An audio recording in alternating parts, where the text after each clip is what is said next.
सुप्रभात। बाबा कहते हैं, मेरे प्यारे बच्चे, जानता हूँ तुम्हारे मन में ये चल रहा है कि तुम मांग रहे हो और तुम्हें वो चीज़ मिल नहीं रही है, और कुछ चीज़ ऐसी हैं जो तुम बहुत दिनों से बार बार मुझसे बोल रहे हो और वो काम नहीं हो पा रहा है, जिस कारण तुम्हारे मन में संशय आ रहा है। क्या कारण है जो काम नहीं हो रहा है? बच्चे, अगर कभी किसी काम में देर हो ना, तो ये समझ लेना कि वो मैं तुम्हारी किस्मत में लिख रहा हूँ, वो नहीं था। समझ रहे हो ना? जो चीज़ें तुम्हारे लिए नहीं भी होती हैं, मैं उनको सही करके दे रहा हूँ। समय लगता है, समय के साथ चीज़ें दूंगा, समय से पहले नहीं। तुम मांगोगे फिर भी नहीं मिलेगा। अगर वो चीज़ तुम्हारे लिए सही नहीं होगी तो मैं नहीं दूंगा। मैं नहीं चाहता कि तुम्हें बाद में किसी चीज़ के लिए पछताना पड़े, और अगर आज मैंने वो चीज़ तुम्हारे मांगने पर दी है तो तुम्हारे लिए वो सही है। तुम क्यों प्रश्न करते हो कि तुम्हारे लिए सही है या नहीं है? यहाँ तक कि तुम पर्ची भी डालते हो, फिर भी तुम्हारे मन में प्रश्न रहता है। जब तक इस तरह से तुम्हारे मन के ये जो विचार हैं बदलते रहेंगे, विश्वास कमज़ोर होता रहेगा, तो मेरे करीब कैसे आ पाओगे? तुम्हें मेरे करीब आने के लिए इन दीवारों को हटाना पड़ेगा। जो संशय भरा जब तुम्हारा मन हो जाता है ना, तुम मुझसे दूर चले जाते हो। विश्वास करके देखो, एक अलग ही प्रेम है तुम्हारे अंदर मेरे प्रति, जानता हूँ। लेकिन ये जब लोगों की बातों के कारण, जब दुनिया की बातें जब सुनते हो, इस कारण तुम्हारा मन संशय में आ जाता है और तुम खुद घबरा जाते हो। अपनी परेशानियों में इतने घिर जाते हो कि कभी कभी ये भूल जाते हो कि तुम मेरे बच्चे हो। कठिन समय भी मैंने तुम्हें संभाला और आज भी संभाल रहा हूँ।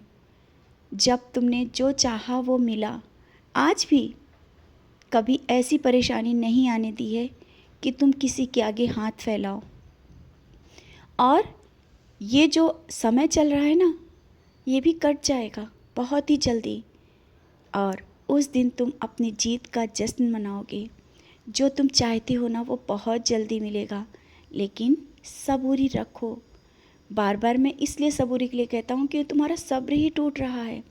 सब्र टूटने के कारण तुम्हारी आंखों से जो आंसू बहते हैं वो मुझसे नहीं देखे जाते, लेकिन मैं तुम्हारा पिता हूँ, देखता हूँ, और तुम्हारे पास आकर के अपना स्पर्श के एहसास से तुम्हें शांत भी कराता हूँ। मैं एक पल भी तुम्हें अकेले नहीं छोड़ता। कल जब तुम बाहर गए, उस पल मैं तुम्हारे साथ था, और तुमने जो कहा, जैसे कहा, मैंने उस तरह से तुम्हें दर्शन भी दिए। क्यों? क्योंकि मैं तुम्हें अकेला नहीं छोड़ता हूँ। आज जिस परेशानी से तुम घिरे हो ना, ये परेशानी तो क्षणिक भर है। परेशानियाँ कितनी भी बड़ी हों, लेकिन तुम्हारे साईं से बड़ी नहीं हो सकती है ना। तुम मुझे मानते हो, मुझे पूछते हो, तुम मुझसे प्यार करते हो, ये मैं जानता हूँ। तुम्हारा प्रेम झूठा नहीं है, लेकिन हाँ, कभी कभी सब्र टूटता है, और जब सब्र टूटता है ना, तो मेरी ओर जिस तरह से देखते हो, मैं भी तुम्हें देख रहा होता हूँ। हाँ, अभी जो रिश्तों में लेकर के दरार चल रही है ना, बहुत कोई रिश्ता ऐसा है जिस लिए तुम एक प्रश्न बन के बैठे गए हो। तुम सोचते हो कि ये रिश्ता आगे चलेगा या नहीं। रिश्ता मैंने बनाया है तो रिश्ता आगे क्यों नहीं चलेगा? तुम ही अपने अंदर इतने प्रश्न बना करके बैठ गए हो।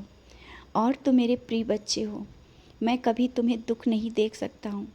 जब तुम दुखी होते हो, मैं स्वयं दुखी होता हूँ। तुम्हारे घर में मैं विराजमान हूँ, मैं हर पल तुम्हारे साथ रहता हूँ। तुम जब अकेले होते हो, मुझसे बातें करते हो, मुस्कुराते हो और गुनगुनाते हुए मेरी ओर देखते हो। मुझे बहुत अच्छा लगता है। तुम मेरे प्रिय बच्चे हो।